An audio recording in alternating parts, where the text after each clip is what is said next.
Jemi rikthyer në breaking, do të vijojmë të diskutojmë për situatën politike në vend, por mbi të gjitha për fushatën zgjedhore. Kam kënaqësinë të kem në studio zotin Aulon Kalaja, koleg, gjithashtu edhe kandidat për listën e hapur në qarkun e Durrësit. Përshëndetje, kënaqësi të kem në breaking, në një lidhje direkte do të jemi me zotin Sidi Hasanaj. Përshëndetje Sidi, mirë se vjen. Përshëndetje. Si po shkon fushata? Kjo është pyetja që i bëj të gjithë kandidatëve, duke qenë se jeni gjatë gjithë kohës në terren. Sparit falenderoj për ftesën edhe ju përgëzoj për emisionin. Jam në fushat non-stop, nga fushata po vim, fakt isha në qytetin e Krujës tani në një takim me persekutuarit politik, me njerëz domethënë që janë pak a shumë fibra asaj që quhet e djathtë në Shqipëri, një fushatë e cila unë pjesën e parë të fushatës e kam përdorur për denoncime, kryesisht për infrastrukturën, për pjesën e shkollave të mbyllura, për çështjen e shpopullimit, po ashtu edhe për ujin e pishëm apo për problematika që faktikisht nuk do duhet t'i kishim në vitin 2025. Mendoj që ne do duhet t'i kishim ezauruar këto. Edhe këtu s'ka lidhje PDPS, këtu ka lidhje se çfarë përfaqëson Shqipëria në vitin 2025. Të shikosh fshatra pa ujë, njerëz cilët ankohen nga që s'kan furgon për fëmijët për t'i çuar te shkolla, sigurisht që mua më shqetësojnë shumë këtë çështje. Janë probleme të prekshme dhe janë të vogla, por që po janë përditshmërisë tyre. Janë serioze për komunitetin aty. Janë shumë serioze, domethënë, dhe unë jam munduar që pjesën e parë të fushatës ta dedikojnë këtë, e para për të njohur me problematikat, e njoh mirë atë zonë, domethënë unë mbuloj Krujën, Fushkrujën, Niklën, Bubqin, Thumanën dhe Malsinë e Krujës, pjesën që shkon deri në Qafshtam, domethënë, dhe është një zonë e cila ka shumë problematika. Kruja, një ndër problematikat kryesore ka çështjen se i kanë heqë institucionet kryesore, i kanë heqë gjykatën, prokurorinë, komisariatin e policisë, hipotekën. Po, por ai qytet, domethënë edhe në kohën e Enver Hoxhës, mbaj nga që është një qytet paksa i veçuar me pozitë strategjike që u përdor edhe nga herojin kombëtar Gjergj Kastrioti Skënderbeu për të pasur, domethënë për të pasur armikun përballë. Nga kjo anë është kujdesur, ka pas një përkujdesje më të madhe për atë qytet. Fakti që këta i heqin gjitha këto dhe mund t'ju them që në qytetin e Krujës 100 metra pas kalas Krujës në lagjen Berbere, mund zemër të Krujës është mbyllë shkolla. Ka pas 300 fëmijë, shkoj me 150, tani është mbyllë edhe shkolla dhe kopshti. Aulon, më lejoni të drejtohem në emër duke qenë se jemi dhe kolegë. Me kënaqësi. E pëlqejnë njerëzit programin dhe përpara se të them e pëlqejnë ose jo, përpara se të më përgjigjeni nëse e pëlqejnë apo jo, a e kuptojnë dhe a janë, le të themi, të interesuar për ta dëgjuar programin?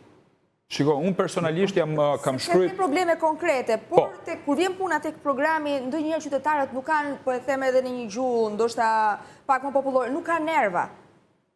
Si shkon, si ja çon programin qytetarët?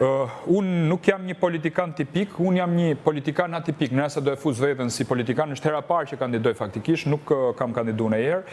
Unë personalisht kam shkruar programin e Partisë Demokratike për çështjen e riaddësimit shqiptarëve. Kam drejtuar departamentin e familjes dhe shpopullimit, sepse ai nuk është thjesht një departament, por është një kauz. Unë personalisht jam marrë me këtë çështje, kam qenë një aktivist kundër shpopullimit dhe në atë zonë atje është një nga zonat më të goditura nga shpopullimi, edhe sipas censusit të regjistrimit popullsisë, 48% thot censusi e Malësisë Krujës janë larguar, 15% e qarkut Durrësit, 27% në Bubq, 21% në Nikël. Kjo është situata dramatike dhe kjo nuk ka lidhje PDPS, kjo ka lidhje për Shqipërinë këtë rast. Pra çfarë do bëjmë ne për Shqipërinë? Ju ofroni programin e mirëqenies sepse dua të integroj në bisedë edhe Sidin.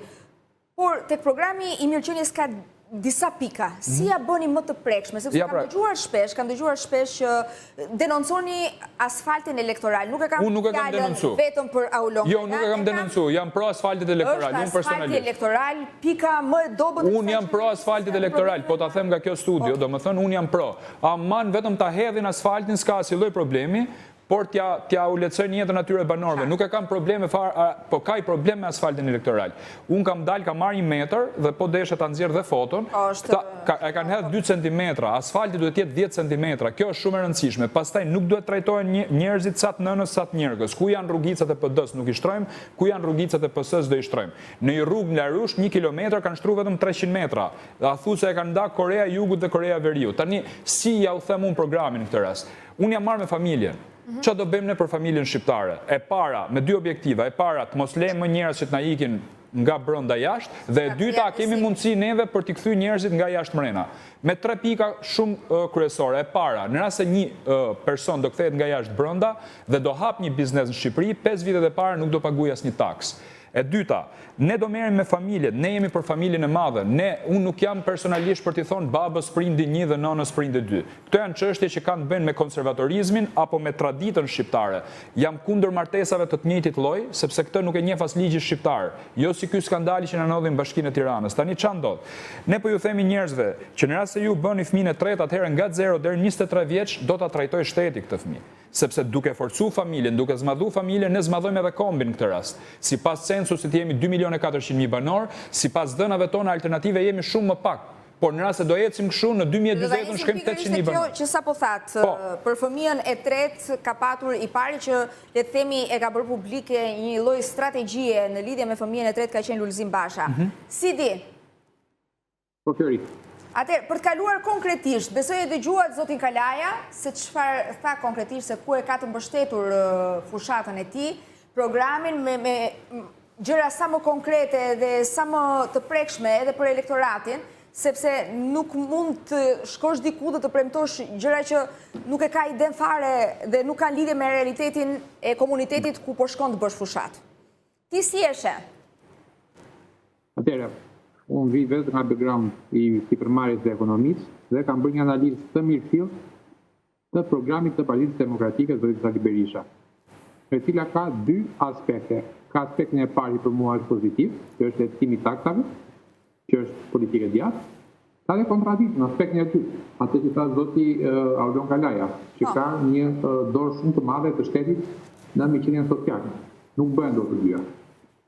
Ose ti të ulësh taksat dhe do të vogëlosh rolin e shtetit dhe ti nuk do kesh një buxhet të madh, ose ti do rritësh taksat dhe do rritësh dorën e shtetit në ekonomi dhe në shpërndarje, në rishpërndarjen e ardhurave. Fatura ekonomike, unë mund t'ja dërgoj një moment të dytë të detajuar, fatura ekonomike e politikave të Partisë Demokratike të programit është 4 miliardë euro në vit.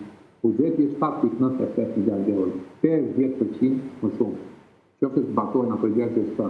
Pra është diçka utopike për mua. E dyta, në aspektin ideologjik, në aspektin mbate dhe konservator. Konservatorizmi nuk është prindi 1 apo prindi 2, sepse konservatorët panojnë dhe sikletit ka orientim homoseksual. Kemi dhe në Amerikë. Konservatorizmi është ajo që në thelbin e saj njeriu lind me mëkatin, që do me thënë, nëse ti mendon që njeriu lind me mëkatin, gjithë infrastruktura ligjore, gjithë sistemi fiskal, gjithë sistemi ekonomik do bëhet i tillë që në krye mos të jetë njeriu, individi, por të jetë institucion, të jetë sistemi, i cili e parandalon njeriu nga korrupsioni, nga abuziviteti. Unë nuk e shkoj, në programin e, sepse parantezë, më falë vjetë. Po. Pra, du që tha zoti Kalaja për Partinë Socialiste dhe për abuzimet, për shpopullimit, e përkra, e mbështes, jam dhe shumë kritike, dhe është e po që diskutojmë dhe se vjen përfisht dakord, do me thënë që ata ka një politikë kriminale, as pushtusit që e kanë bërë atë. Dhe, madje unë kam një lidhje me zonën e Malësis Krujës, unë janë mënjat, kur familja ime, gjyshi ime është burgosur dhe ka bërë 16 vite burg, familja ime ka bërë kërkesë që mos të qëndronte në zonën e Vlorës, por të rinte të internojnë në Malësinë e Krujës. Sepse më mirë në një vend të varfër se Malësia e Krujës, por të kishte frymë antikomuniste, se sa të rinte në qendër të Vlorës, por përballë njerëzve që e kishin frymën që do i denigrojnë. Pra, dhe kanë të lidhje emocionale në Malësinë e Krujës. Do doja të kalojmë një pyetje konkrete për zotin Kalaja, duke qenë se është çdo ditë në zonë dhe i dëgjon problemet dhe shqetësimet e qytetarëve çdo ditë. Po pra, tani, në që do një debat bazik mund ta bëj, po unë dua që ta ngacmoj pak më shumë debatin. Atëherë po e nxis unë. Ka një pakënaqësi të madhe në lidhje me qeverinë. Dhe kjo ndihet edhe në takimet të paktën që pasqyron opozita në rrjetet e saj sociale, por nga ana tjetër vihet re në të njëjtë takime një lloj distancimi, le të themi, për të votuar opozitën. Nuk e di këtë, domethënë ky mund të jetë edhe perceptim, ajo që marr unë nga terreni është çështje tjetër. po t'i përgjigjem pak, do më thënë se u bë pak a shumë një debat ideologjik në Shqipëri. Shiko, Shqipëria është në emergjencë kombëtare. Unë jam një nga ata shqiptarë që mendoj që këtu kemi të bëjmë me agjendë për shpopullimin e Shqipërisë. Thush lëvizje e lirë, siç e trajton kryeministri, nuk e thon asgjë. Ai thotë ikin kroatët, slovenët dhe polakët. Jo, kjo qeveri po ja plotson gjithë kushtet qytetarëve shqiptar për t'i përzënë nga Shqipëria. Kam lexuar memorandumin famkeq të Vaso Çubrilovicit dhe motamo nuk kemi në qeverinë tjetër Quislinge që t'ia unxhi jetën shqiptarëve. Ai thotë si ti shpërngulim shqiptarët, si ti do bëjmë shqiptarët. Këto janë metoda moderne. Unë mendoj që kryeministri Rama me pasaportën europiane kërkon që të largojë edhe shqiptarët që kanë mbetur në Shqipëri. Kjo është një politikë e cila ne shikojmë dhe ngjatë. Qytetarët pasaportën europiane ju a kujtojnë gjatë takimeve? Po, patjetër, na e kujtojnë sepse thonë shkarta që përdor më fort. Po, ata thonë që do ikim të fëmijët. Ky është problemi që do ndodh me ata. Pra kaq kuptojnë nga pasaporta. Nuk e shohin siç është standardi pasaportës. Familja, por është standard pa ujë, pa drita, pa rrugë. Nuk e lexojnë në këtë mënyrë. Pikërisht, pra këtë do doja, nuk e lexojnë. Po them pra. Ata familja shqiptare është e përgjysmuar. Kjo është drama më e madhe që ka ndodhur. Gjysma familjes jeton jashtë, gjysma brenda. Pasaporta europiane është që këta që janë mrena me shkumë u bashku familjes jashtë. Ne mendojmë ndryshe. Ne themi marrëveshja Rama Meloni është një marrëveshje e cila do të shërbesë një precedent për ta kthyer gjithë Shqipërinë në një kamp masiv refugjatësh. Kryeministri bavarez doli dhe tha jam dhe unë interesuar për me sjellë emigrantët e palishëm të Myniut në Shqipëri. Kostoja e një emigranti të palishëm Britaninë e Madhe del më lirë në Shqipëri se sa në Ruanda. Prandaj ne duhet ndajmë mendjen.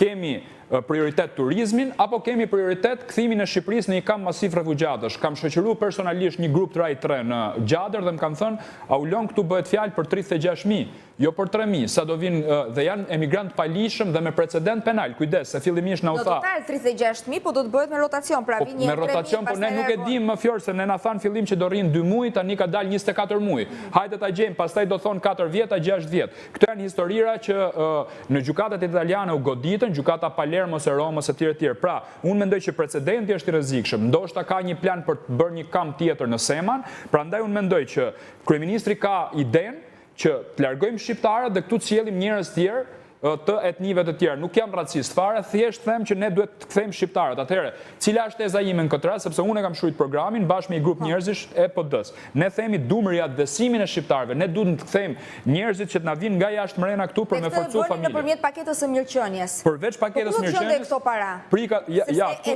do dal pra aty ajo tezë. Shiko, këtu nuk ka lidhje PD apo PS. Kjo është emergjencë kombëtare. Kjo duhet bashkoj PD-n dhe PS-n në një plan kombëtar për të shpëtuar Shqipërinë. Aulon, po thatë zero taksa. Po ja u them, do dalë aty. Pra, është e vërtet ajo që tha Sidin rreth në pak më parë, që ne po sillemi më social se vetë Partia Socialiste. Po pse po e bëjmë ne këtë histori? Sepse ne po e shikojmë që familja shqiptare po shpërbëhet. Prandaj unë personalisht i kam propozuar doktor Berishës krijimin e Ministrisë Familjes. Ministria Familjes do të jetë një ministri kujdestare për implementimin e politikave për kthimin e shqiptarëve në Shqipëri, sipas modelit hungarez, që është një model shumë i suksesshëm, modelit grek dhe modelit polak. Kjo nuk ka lidhje me thjesht me konservatorizmin, që ne të mbajmë fëmijën e tretë. Ne jemi për familjet e mëdha kanë bërë Shqipërinë. Edhe Kosovën, luftën Kosovë, familja e Shari kishte 11 fëmijë. Ca bën luftën, ca tjerë u kujdesen për familjen, ca ran dëshmorë etj. Pra, unë e shikoj këtë gjë. Kjo është e para, e dyta, ku do i gjejmë parat? Shumë e drejtë. Pyetje shumë interesante. Atëherë, në 2013, kur Partia Demokratike humbi zgjedhjet, në administratën e Shqipërisë punonin 83.000 njerëz. Tani, në administratën e shtetit shqiptar me Edi Ramën kryeministër, punojnë diku te 222.000 persona. Gati 3 fish? Patjetër, grantet e investimeve për spitale, për rrugë, për shkolla i kanë kthy në rroga, kanë ngrit pra një ushtri jeni çerësh patronazhist të cilët aktivizohen në momente kur ka zgjedhje në Shqipëri, siç është rasti i 11 majit. Gjithmonë Partia Demokratike kur vjen pushtet apo forcat e djathta konservatore i bëjnë një pyetje vetes, sa shtet na duhet. Unë gjykoj shumë që ne duhet zvoglojmë numrat e administratës sepse nuk ka sens. Shqiptarët po ikin, ne shtojmë numrat në administratë. Ke njerëz që marrin 4 rroga në përbashkitë periferike të Shqipërisë, kanë shkuar me mësua të bankomatin, kanë 4 karta banke në xhep. Atëherë këta njerëz nuk duhet jenë më, sepse janë parat tona që po marrin. Dhe ne shkurtojmë administratën. Pra, janë parat. Absolutisht po, e para, shkurtojmë administratën, shkurtojmë shpenzimet qeveritare, i themi kryeministrit mos merr charter kur shkosh jashtë shtetit, po udhëto me vizerin siç udhëtojmë unë dhe ti, i themi kryeministrit mos e pi shishën e verës 33.600 euro, por rri aty sepse je kryeministri i një vendit më të varfërt të Europës. Nuk mund të jesh kryeministri më i pasur i Europës, kur e ke vendin më të varfërt të Europës, kur ke qytetarët e tuaj që po vujnë. Dhe këto nuk janë populizma, këto janë nisma konkrete. Unë besoj shumë tek fuqia e individit këtë rast dhe një shtet vogël. Para se ja fjalën Sidit, me që më the që parat janë, Po patjetër. Ju dhash vetëm një aspekt ku janë. Do flasim për rrugët. Jo, e dëgjova edhe sot, e kam dëgjuar çdo ditë, madje jo vetëm zoti Berisha, po të gjithë kandidatët demokrat, po trumbetojnë fort minimumin jetik. Nuk është hera e parë që Berisha është në pushtet. Minimumin jetik e ka premtuar në të gjitha fushatat elektorale. Pse nuk e bëri në 8 vitet e mëparshme? Pra, ishte në pushtet prej 2005-ës deri në 2013-ën. Dhe nuk është vetëm Partia Demokratike, çdo forcë politike duket sikur luan pikërisht me minimumin jetik. Ka që vështirë është... Je shumë e saktë dhe unë mendoj që këta ja kanë bërë Shqipërisë këtë gjë, minimumin jetik, sepse ne nuk mund t'i trajtojmë njerëzit si kavje eksperimentale. Nuk pretendor sot të hysh në BE nëse nuk e... Je shumë e saktë pra, dhe kjo është edhe mea culpa që zoti Berisha duhet ja bëjë dhe kjo pyetje i takon zotit Berisha. Absolutisht. Tani çfarë ndodh? E para ju përmend administratën shkurtimet e shpenzimeve qeveritare. Nuk mund lesh perde më dafshi dhe t'u japë shtollona nafte njerëzve pa fund administratës shtetërore që janë njësh me partinë. E dyta, që është akoma më e rëndësishme, është pikërisht a kemi ne mundësi të gjejmë sa djem dhe vajza në Shqipëri që mos ta vjedhin Shqipërinë? Ti je patriot. Për një Gjerman do të thotë mos e vjedhësh Gjermaninë. Kjo është deviza në Gjermani. A kemi ne mundësi të gjejmë sa njerëz që thonë nuk do ta vjedh Shqipërinë? Kjo lloj perspektive unë mendoj që na nderoj të gjithëve. Sepse ne në mendsinë tonë jemi ende në tranzicion. Patjetër, pra ky është problemi, pra dhe duhet më i dhon fund herë e përgjithmonë këtij tranzicioni. Tani, shkurtimi i shpenzimeve të administratës, heqja patronazhistëve nga puna, se nuk bëjnë asgjë tjetër vetëm marrin parat tona, domethënë që duhet të jenë për rrugë, për spitale, për mirëmbajtje etj. Dhe këtyre emigrantëve ju kemi i bërë shumë të madh, se këta ne jemi vend që sprodhojmë fare apo jo. Ne marrim vetëm nga taksat e atyre, nga remitancat e atyre dhe ishte në turpin e politikës shqiptare kur ju tha që do paguni 50 euro për me votu. E mani me këtë debatin që u bë fillimisht, apo jo? Dhe në rast se ata nuk janë, prindrit tanë nuk janë këtu, apo familja jonë nuk është këtu. Vetëm ata janë motori më i madh i kësaj ekonomie. Ne besojmë tek taksat e ulta, besojmë tek shtet i vogël, pra një shkurtim ministrish, jo mega ministri, ka bashku 7 ministri në një ministri dhe bëhet ministri superhero. Tani çfarë ndodh? T'ju them dhe një objeksion tjetër që kam. Unë jam kundër mandateve të treta dhe të katërta. Këtë nuk po ja u them vetëm për PS-n, e them dhe për Partinë Demokratike. Demokracia funksionale e Shtetet Bashkuara të Amerikës është një demokraci që provon vetëm 2 mandate. Rotacioni nuk mund të jetë qëllim vetvete, është me votë. Jo vetëm rotacioni, e kam për fjalën për figurën e kryeministrit në këtë rast. Pra, nuk mund të jesh një kryeministër sepse humb lidhet me realitetin. Të duket Shqipëria si çiflik, kthehesh në një monster, prodhohet një përbindësh kryeministër. Pra, ne nuk mund të marrim njerëz të tillë, sidomos në vende me demokraturë siç është Shqipëria në këtë rast. Pra, amerikanët e kanë zgjidhur këtë problem, unë besoj që edhe neve do ta zgjidhim këtu në Shqipëri për mandatet e treta dhe të katërta. Se kërkon mandat 4, po çka kanë bërë 3 mandate?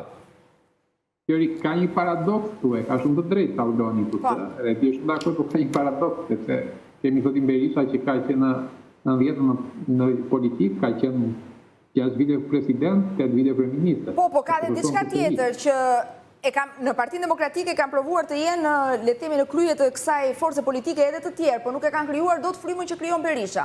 Ky është fakt. Po, tani, të ndalemi pak. Tani, unë mora 3 pika për sa i përket ato që ha zoti Kalaja. Pra, asfalti do t'i ndërlidh të gjitha. Asfalti elektoral, popullimi dhe shpenzimet qeveritare. Zoti Kalaja nuk ishte kundër asfaltit elektoral. Pavarësisht cilësisë. Dakor. E ka unë këtë moment, po. Po. Tani, jo, më qenë të është në zonën e Krujës edhe ka diçka... Okej, po. Stepo e listë. Në qoftë ne duam që të rrisim, Banka Botërore para 2 ditësh ka bërë një raport në cilën thotë që Shqipëria me këtë sistem, me këtë strukturë sistemike që ka ekonomia shqiptare, do i duhet 50 vite të arrijë qenien e vendeve europiane, e Bashkimit Evropian. Pra me këtë strukturë, jo me nga korrupsioni, e dhënë e korrupsioni evitohet, por me këtë strukturë ekonomike. Problemi, pra duhet ta ditë, vërtet është drejt 220.000 administrata lokal, qendrore dhe vendore. Por shpenzimet për të administratë nuk janë më shumë se 22% e buxhetit. Rreth 25% e shpenzimeve të buxhetit, pra në mënyra ai pes i madh që vitet, janë shpenzime qeveritare, janë tender. Dhe po e ditë në asfaltin elektoral. Në zonën e Krujës kemi një rrugë, që është rruga Kuman Kashar, në të cilën asfalti kilometri i asfaltit vajtë 11 deri në 12 milion euro për kilometri lineare. Partia numri 2 Partitë Demokratike u pyet, në një studio televizive, a është oligark filan person që ka bërë atë rrugë? Tha, jo, absolutisht. A është oligark ai që ka marrë me 1 euro metrin katror në Bregdet? Jo, nuk është. A është oligark ai që ka monopoli e naftës? Jo, nuk është. Ju po mundojnë na vini në antagonizëm, në armiqësi me ata. Zotëri, popullimi i Shqipërisë është një projekt që unë e besoj fuqimisht, e kam dëgjuar të shpesh Aulonin, nuk e teori konspiracione për disa, po fakt nuk është fare teori konspiracioni, është një teori, është një strukturë shumë e kamufluar, që ka bërë Edi Rama në 2025 për mendimin tim me oligarkë.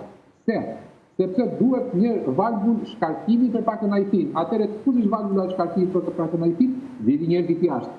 Dhe në qoftë se fituar që unë do të bëj miqënie sociale, do të ndihmoj të thënë, por kemi të vjen keq, realisht do të keq, nuk do ta bëjmë Aulonin të debat, po të jam detyruar. Po ti ke një kryeminist, një kandidat të kryeministër, ka dhënë kontrata 6 milion euro do jo, ajo që unë dua të cek, do e cekim edhe 6 milion euroshin e lobimit për non gratën, por ajo që dua të cek është pikërisht momenti në cilën ndodhet opozita shqiptare, sepse nuk vjen e keqja nga të pasurit në këtë vend, ja kam thënë dhe zotit Arlind Qori, pse e keni këtë lloj kundërshtie, këtë lloj le të themi ndaj të pasurve, por ajo që është problem sot për opozitën është pikërisht mënyra se si është fragmentarizuar. Pra ne kemi një koalicion për Shqipërinë madhështore, kemi një koalicion tjetër që ku ndodhet zoti Dashamir Shehi me Enkele Dalibeja, kemi një koalicion tjetër me Nisma Shqipëria bëhet, kemi disa kandidat që kanë partitë e tyre të reja që janë vetëm, dhe ndërkohë është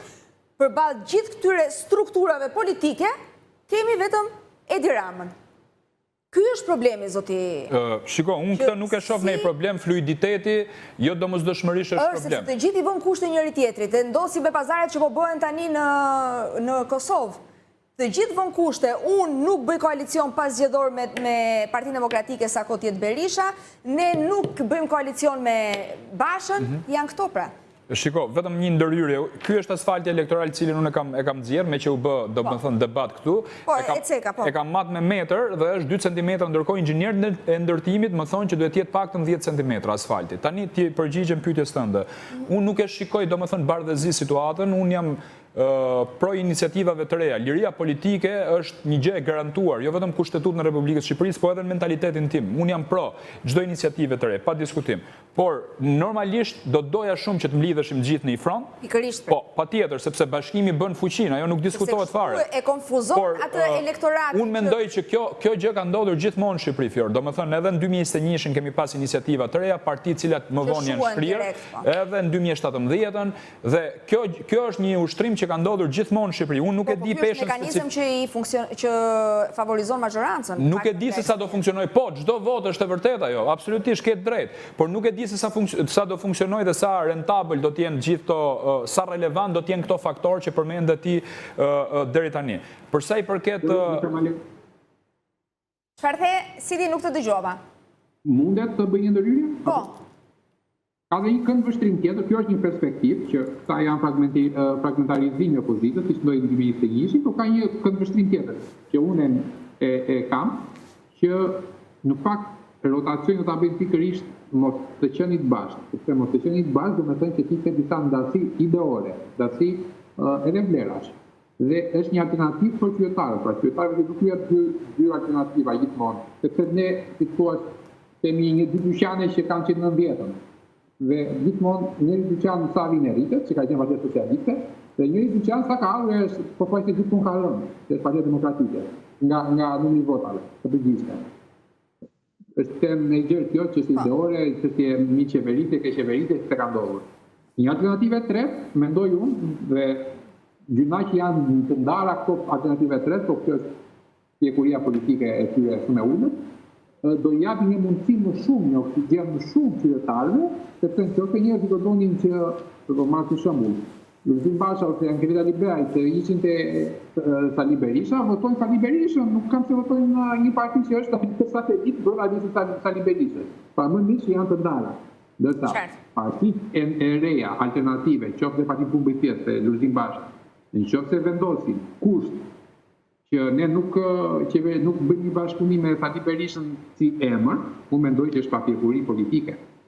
Ti nuk mund të bësh, pra, unë jam plotësisht dakord që të bëhet madje një koalicion pas qeverisës, por mbi disa kushte, pra, të japësh një drejtësisë, të japësh një përkrahje drejtësisë, të japësh një luftë, një nxitje intensiv luftës ndaj klimit të organizuar, ndaj klimit ekonomik, pra të reformën zgjedhore, të demontosh reformën zgjedhore të 2008-s mbi disa parime. Dhe të nëse ti thua që qoftë ato parime realizohen, zoti Berisha bie dakord. Po unë prap thjesht me emrin zoti Berisha nuk bie dakord, që të qeverisja është pastaj nuk e di, ose është shërbim, ose është ndaj Edi Ramës, ose është papjekuri fare politike. Qartë. Jam dakord me optikën që tha Sidi, domethënë. Jam dakord. Dhe pyetja e fundit, cila është pika e fortë e fushatës suaj dhe a e shihni ju si një pikë të dobët faktin që drejtues opozitës janë në kushtet e izolimit, duke marrë parasysh këtu kryetarin e Partisë Lirisë, dhe mund mos ketë të njëjtën performancë, sepse nuk e bën dot, duke qenë se është izoluar si në 2021-shin? Shiko, me të thënë drejtën, penalizon ky fakt? Unë ka marrë këtu për me folë për hallet e qytetarëve. Tani, unë jam fushat elektorale, vin nga i zonë. Jo, do ta them patjetër. Pika e fortë është për shembull që brenda vitit të parë të këtë mandatit do lajm hesapet herë për gjithmonë me çështjen e tërmetit. A e dini ju që sa familje janë sot në Krujë, i kanë bërë shumë të bukura pallatet, absolutisht, por nuk i japin çelësat banorëve. Por nuk e di pra pse. Ka ardhur kryeministri, ka bërë një regji aty, ja u ka dorëzuar çelësat, ja u ka marrë prap pastaj. Të gjithë banorët e Krujës që janë prek nga çështja e tërmetit janë sot e kësaj dite pa shtëpia. Kanë shku dhe kanë marrë banesa me qera dhe parat e qeras i paguajnë vetë, sepse kanë 3 vjet që nuk e marrin bonusin e qeras. E njëjta situatë ndodh në Krujë, me 15 familje në Fushkruj siç njihet Pallati Beqarve, në Manës, në Durrës etj. Prandaj është shumë e rëndësishme premtimi konkret që në rast se ne vim qeverisje, t'ja u zgjidhim hallet tyre njerëzve, pse nuk jepen këto. Ne dim diçka që në Krujë të paktën kanë bërë një 52 apartamente mangut. Po nuk është ky problemi, besojmë. Problemi është që ato që kalaudojnë banesat nuk i firmosin sepse pas ka një hetim nga Spaku. Këtë nuk e kam informacion të konfirmuar, por kjo duhet sqarohet. Atyre njerëzve ne i detyrohemi sepse nuk janë parat as kryeministrit. Hetim nga Spaku për sa i përket rindërtimit? Po, nuk janë parat e kryeministrit. Janë 1.3 miliard euro që këta i morën nga taksa paguesit europian dhe botror. Kishte një solidaritet jashtëzakonshëm me çështjen e tërmetit në Shqipëri. Ata dhanë parat, ndërtimet janë bërë, nuk janë lidh drita dhe nuk është futur ujë akoma, por kjo është çështja e gjithë çështjeve atje. T'ju flas pak për njësinë administrative Nikël me 11.000 banor që nuk ka një shkollë nëntëvjeçare dhe nuk ka shkollë të mesme. Është prish shkolla që në 2019, por nuk po flasim për zona të thella, po flasim për zona 3 kilometra nga aeroporti i Rinasit. Se ne po flasim shumë për turizmin dhe turizmi është një gjë e mirë. Unë e dua trokas personalisht, por nga ana tjetër ne duhet ja qajmë hallin banorëve, nuk ka shkollë. Se thonë atje fëmijët të bëjnë kilometra. Patjetër, se thonë është zonë e krimit Nikla. Nuk është zonë e krimit, kur ti do mbyllësh shkollën, do hapet burgu, patjetër. Është një nga zonat më të mrekullueshme të Shqipërisë, se aty punojnë njerëz me mobilje, gjeni një rrugë tjetër në Shqipëri që të ketë aq shumë mobileri me punëtor të jashtëzakonshëm, i paguajnë para shtetit shqiptar dhe konkurrojnë me mobilje deri në Kroaci, deri në Sloveni.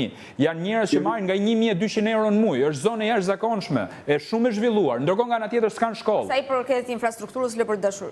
Pikërisht pra edhe shkolla, se shkolla është Aja dhe Zhëja dhe është shumë afër Rinasit. Keni zona tjera si Bupqi për shembull, që është përmbyt 16 herë mrena 2 viteve. Bupqi i rindërtuar, dje në mëngjes më kanë marrë banorët në telefon, kanë shkuar në qendër të Bupqit, kanë bllokuar kanalet kulluese. Unë mendoj që këto janë hallet dhe problemet e qytetarëve. Në rast se ne flasim për këtë, e kemi fituar sfidën tonë. Unë nuk do flas fare për politikën e madhe, po ja u them me sinqeritet, ju fole vetëm për programin që kam shkruar vetë. Po, nëse zgjidhen këto puna këtyre shkollave, nëse zgjidhen puna rrugëve dhe ujit pishëm, Borizana, një nga fshatrat më të mëdhenj të Republikës së Shqipërisë, ndoshta fshati më i madh, e merr emrin nga burimet e Zanës, quhet Borizan. Nuk ka ujë.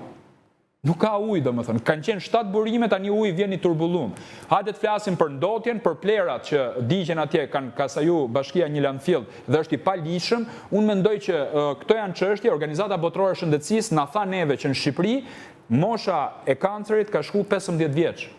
Kjo është historia që ne na shqetëson në këtë rast. Pra, çështjen e tërmetit që do mbyllet një herë për gjithmonë, të japim drejtim punës plerave, të ndërtojmë shkollën e Niklës dhe shkollën e mesme dhe fillore dhe të hapim shkollat aty ku janë mbyllur. A kemi ne mundësi që t'i hapim shkollat? Po hapim shkollat, do mbyllim burgjet. Aulon, të uroj shumë suksese. Faleminderit për ftesën. Sa më pak lodhje dhe punë të mbarë. Sidi, të falenderoj shumë për prezencën dhe për gjitha opinionet që ndave me ne. Të dielë sa më të qetë. Do të kalojmë në një hapësirë publicitare, rikthehemi pas pak.